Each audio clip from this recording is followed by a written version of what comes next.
तो देखिए आज अपन कैश फ्लो का देख रहे हैं।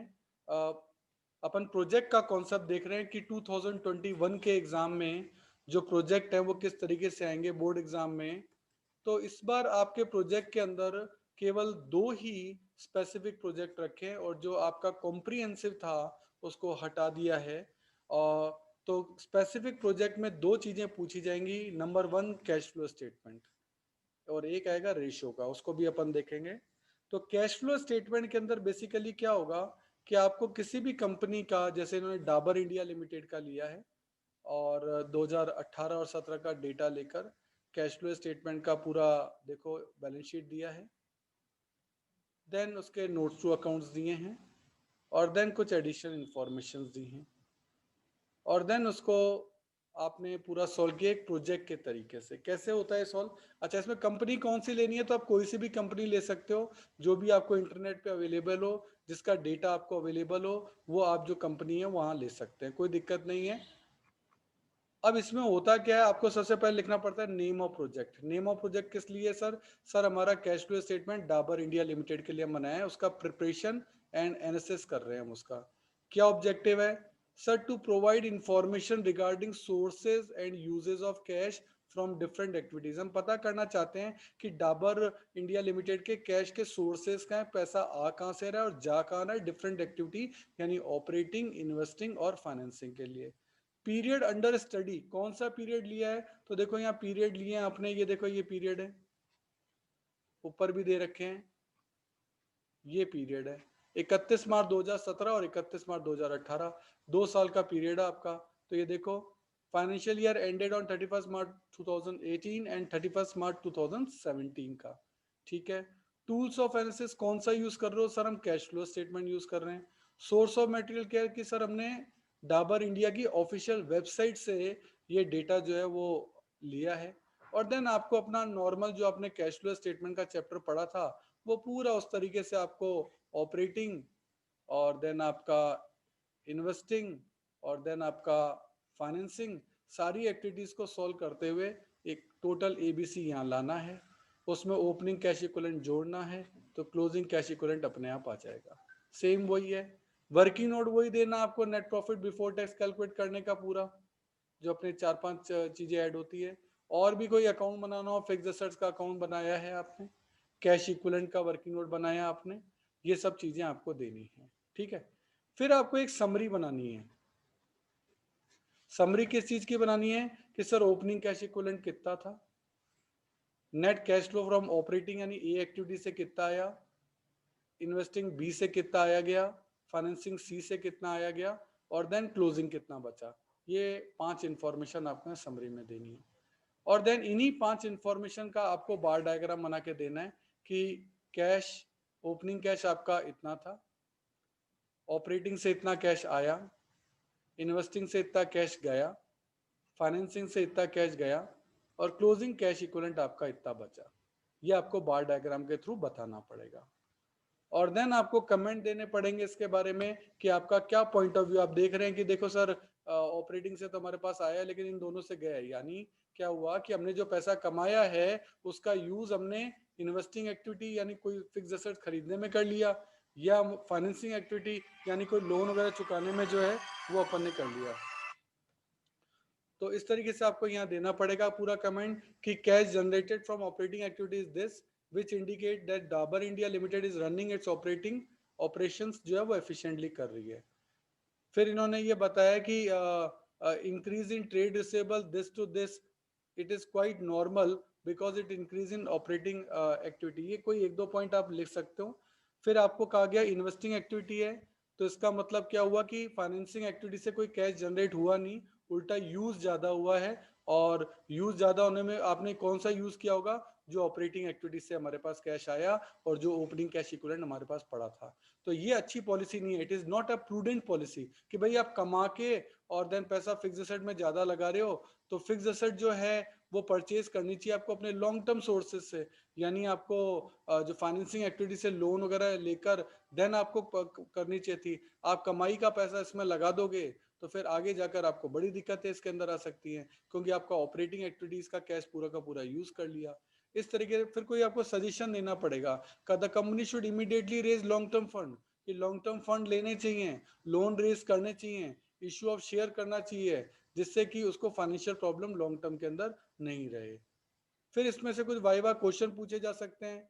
कैश फ्लो स्टेटमेंट क्या है, कौन सा अकाउंटिंग स्टैंडर्ड यूज आता है, AS3 रिवाइज आता है, दो ऑब्जेक्टिव बताओ, कोई दो लिमिटेशन बताओ, कैश फ्लो का मतलब क्या होता है, और इसी तरह से कैश इक्विवेलेंट का क्या मतलब है, कैश इक्विवेलेंट के कोई दो एग्जांपल दो। ये इस टाइप के क्वेश्चन छोटे छोटे छोटे छोटे आपसे पूछे जा सकते हैं। ये पूरा आपका कैश फ्लो का स्पेसिफिक जो है वो चीज रहेगी। सेकंड स्पेसिफिक प्रोजेक्ट जो आपका पूछा जा सकता है वो है रेशो के लिए, कि रेशो के लिए क्या होगा। उसके लिए क्या होगा कि आपको 2-3 सालों का कोई डेटा दे दिया जाएगा, जैसे ये इनकम स्टेटमेंट दे दिया गया, revenue from operation, purchase, change in inventory, cost of revenue, GP, NP, ये डेटा दे दिया गया। ये आपको बैलेंस शीट दे दी गई उन्हीं 3 सालों की, ये बैलेंस शीट में सारा एज यूजुअल है। अब आपको यहाँ बनाना है नेम ऑफ प्रोजेक्ट, कि सर क्या बना रहे हो, अ comparative study of changes with the help of accounting ratio, कि हम कंपैरेटिव स्टडी कर रहे हैं कंपनी की किससे, रेशियो से। क्या ऑब्जेक्टिव है, कंपनी की परफॉर्मेंस चेक करना चाहते हैं कि बेटर हुई या नहीं हुई। पीरियड क्या है, 2012-13, 13-14, 14-15। टूल्स क्या है, रेशियो है। Source of material sir official website से लिए। प्रोसेसिंग ऑफ डेटा, कौन कौन से रेशियो कैलकुलेट कर रहे हो, sir GP ratio, NP ratio, current ratio, liquid ratio, inventory turnover ratio, trade receivable turnover ratio. Data पूरा आपको दे रखा है, उठा के सारे रेशियो कंपैरेटिवली कैलकुलेट कर लो। GP रेशियो 2015 का, 2014 का, 2013 का कंपेयर आप यहाँ कर सकते हो, कि सर 2013 में इसका GP रेशियो 22% था, फिर 17 हो गया, फिर 15 हो गया, कम हो गया, परफॉर्मेंस कम हो रही है, कंपनी की परफॉर्मेंस अच्छी नहीं हो रही, GP रेशियो लगातार कम होता जा रहा है। NP रेशियो भी पहले 10 था, फिर 8 हुआ, फिर 7 हुआ, साफ दिख रहा है परफॉर्मेंस रेशियो कम हो रहा है।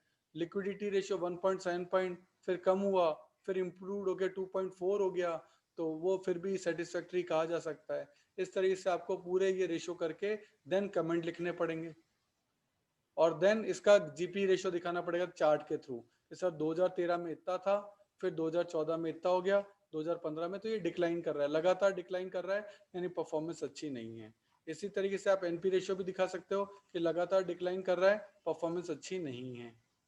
इसी तरह से करंट रेशियो में आप दिखा सकते हो कि सर फ्लक्चुएशंस हो रहे हैं, पर अभी की स्थिति एट प्रेजेंट इम्प्रूवमेंट है। फिर आप लिक्विड रेशियो का दिखा सकते हो कि इम्प्रूवमेंट है।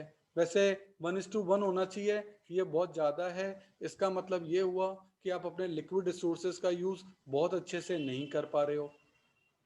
इन्वेंट्री टर्नओवर रेशियो देखो कि टर्नओवर रेशियो लगातार कम हो रहा है, इसका मतलब आप ज़्यादा अच्छी सेल नहीं कर पा रहे हो, आपकी इन्वेंट्री का परफॉर्मेंस अच्छा नहीं है।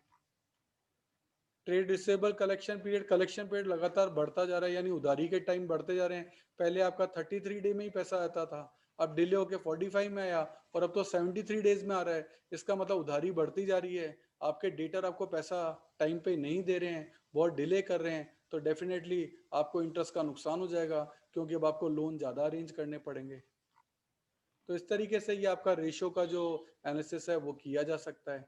इसके अलावा भी हो सकता है कि आपको डिफरेंट और कोई रेशियो भी कैलकुलेट करवाए जाएं।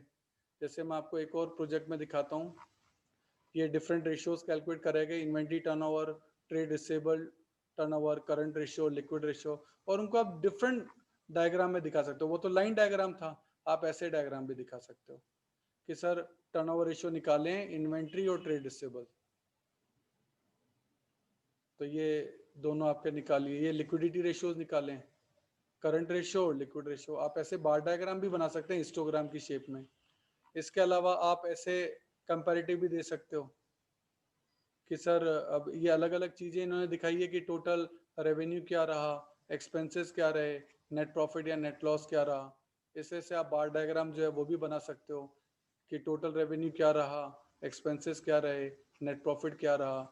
इससे के बार डायग्राम आपके बन सकते हैं। वो आपकी चॉइस है कि आप किस में कंफर्टेबल हैं। और ये वाले जो डायग्राम के जो पेज हो ना, ये आप जब प्रोजेक्ट में लगाओ तो इनको कलर प्रिंट करवाना, कलर प्रिंट होते हैं वो लगाना, वो ज़्यादा अच्छे लगेंगे। उससे थोड़ा सा प्रोजेक्ट क्या है कि थोड़ा अच्छा लगता है।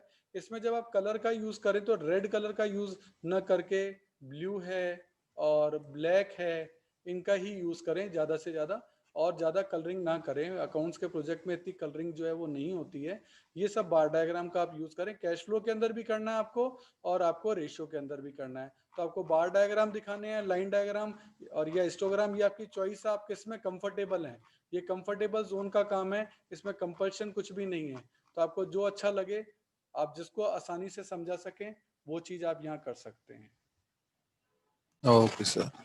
अब देखो, इसमें आपको शुरुआत में ये भी देना पड़ेगा कि project work, title of the project, company chosen कौन सी है, आपका नाम, स्कूल का नाम, ईयर कौन सी है, क्लास कौन सी है, किसको सबमिट कर रहे हैं, ये चीजें देनी पड़ेगी। एक एक्नॉलेजमेंट देना पड़ेगा। ये सब मैं मोबाइल ऐप में लगा रहा हूँ, तो आप वहां से कॉपी डाउन कर लीजिएगा। बाकी चीजें ये होगी, एक एक्नॉलेजमेंट भी लगेगा। इसका ऑर्डर क्या रखना है वो स्कूल टीचर आपको बता देगा, अदरवाइज ऑर्डर में नहीं होगी तो बहुत दिक्कतें आ जाएंगी। एक सर्टिफिकेट इशू भी होगा कि this is to certified that the project work is to bonafide work of this name student, और कौन से सुपरविजन में या क्लास टीचर का नाम आएगा, ये भी आपको देना पड़ेगा। फिर यहाँ से सिग्नेचर भी होंगे। ये सब चीज़ें, सर्टिफिकेट वगैरह जो है वो आपको मेरे मोबाइल ऐप में मिल जाएंगे। आप वहाँ से देख सकते हैं, एक्नॉलेजमेंट मिल जाएगा, टाइटल प्रोजेक्ट वर्क मिल जाएगा, आप वहाँ से देख सकते हैं। ठीक है। और वो वाला जो काम है आपका, जो आपने मुझे बोला कि ये जो बोला ना अभी आपने, कौन सा कॉम्प, अभी सेगमेंट रिपोर्टिंग वाला, वो फिर मैं